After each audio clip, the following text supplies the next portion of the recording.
Okay, steam condenser. For the definition, it is a device used to maintain vacuum conditions on the exhaust of a steam prime mover by transfer of heat to circulating water or air at the lowest ambient temperature. We have two classifications of steam condenser. Una, yung surface condenser. So it is a heat transfer device used to condense steam under vacuum by absorbing its latent heat in cooling fluid, ordinarily water. So sabi nga dito, it is a device in which the steam and the cooling liquid do not mix. Ito yung itsura ng ating surface condenser. Ngayon, makikita mo dyan, papasok yung steam, lalabas siya as condensate. Kasi nga, merong papasok na water at lalabas na water. So, inabsorb yung init doon. Pangalawa, meron tayong contact condenser. So, it is a heat transfer device in which the steam is brought into direct contact with the cooling liquid. So, such as the water and is condensed by giving up its latent heat to the liquid. Ito naman yung kanyang itsura. Papasok yung steam, papasok yung cooling water, and pag mimix yan, magiging condensate. So, punta tayo sa formula. Ang formula naman ng ating condenser is pwede natin gamitin sa heat balance. Yung na-absorb ng tubig equals dun sa nireject nung steam. So, by formula, we have MC delta T for the water, and for the steam, that is M delta H. And meron tayong multiplier, E sub H. Yan yung tinatawag nating heat extraction factor. So, kumbaga percentage kung gaano kadami na-absorb. Pero, in the case dun sa mga problem, i-assume natin 100% yung extraction factor. Then, meron tayong tinatawag na vacuum efficiency. Vacuum efficiency is ratio ng actual or ideal ng vacuum pressure.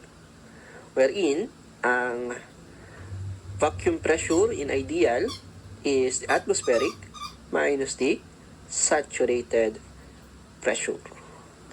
So, para siyang yung formula natin sa absolute pressure. So, parang gano'n. Wherein, ang saturated pressure, that is the saturated pressure at a given condenser inside temperature. Kumbaga, ito yung katumbas ng absolute pressure. Problem number 16. Vacuum in the surface condenser of a small condensing steam power plant is 640 mm mercury, as referred to a 760 mm mercury barometer. If the temperature in the condenser is 35 degrees Celsius, correspond pressure of 5.628 kilopascal, the vacuum efficiency is approximately, given is the vacuum pressure, that is the actual, 640 mm mercury. Binigyan tayo ng atmospheric pressure, 760 mm mercury. Temperature ng condenser, 35 degrees Celsius. Okay, buti na lang binigay sa problem, although pwede naman natin i-check sa table, with saturation pressure of 5.628 kilopascal. Ang hinanap ay yung vacuum efficiency. For the formula, actual over ideal ng vacuum pressure, sabi nga natin, ito yung formula for ideal vacuum pressure. So, simply substitute na natin. Take note that is efficiency, so dapat walang unit. So, pakita natin yung ating units. So, this is the vacuum pressure actual. Ito yung atmospheric minus saturated.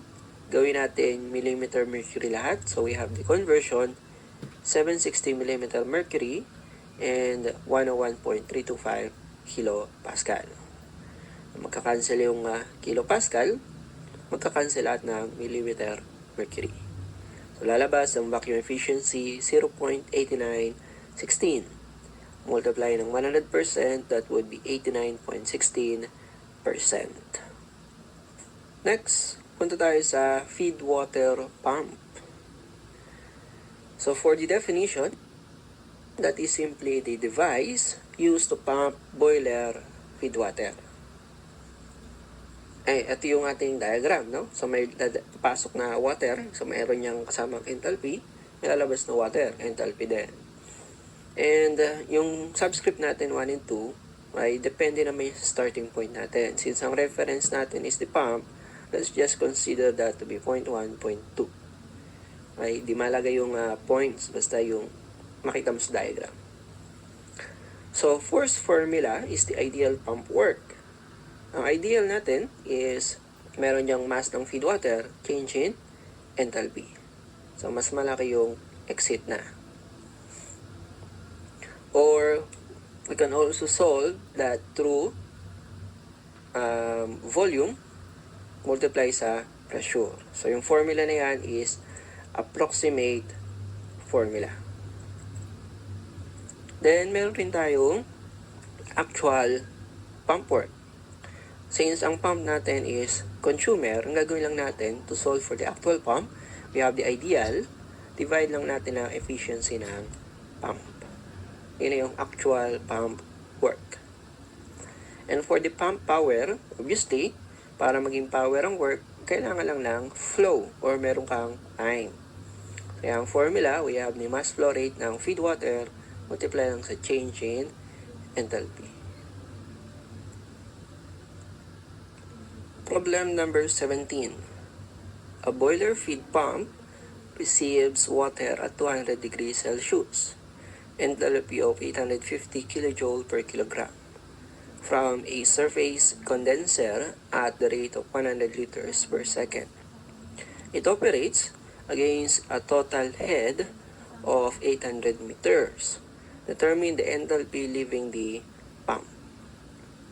Given, we have enthalpy 1, 850 kJ per kilogram, volume flow rate, or ito yung symbol, 100 liters per second. Then, meron tayong head, okay, or the total dynamic head, 800 meters. Ang hinahanap is the enthalpy at the exit, that is 0.2. Ang formula natin dito would be mass flow rate multiply sa change in enthalpy. Kaya lang, walang mass flow rate. Alam natin, ang mass flow rate is density multiply sa volume flow rate. And at the same time, yung pump power, another formula ng pump power is gamma QH. That is in terms of the head. With this formula, pwede natin pagsamahin yan, and our formula would be this one.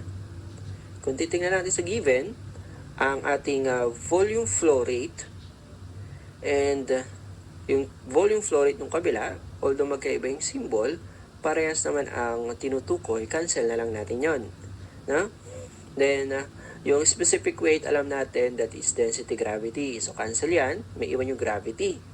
So, our formula now, this one. So, substitute na natin. Okay, take note, yung mga units. Ang gravity is meter per second square. Ang head is meters. Ang enthalpy sa given, that is kilojoule per kilogram. So, yun yung parehas. So, hindi yan lalabas agad yung sagot. So, yung kilo, alisin natin. So, we have this conversion. Okay, 1,000 joule, 1 kilojoule. And 1 newton meter, 1 joule.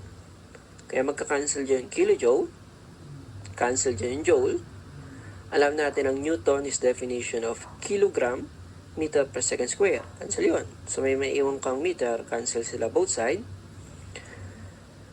So, ang unit natin is this one kasi nasa parenthesis. So, lalabas ang enthalpy to 857.85 kilojoule per kilogram.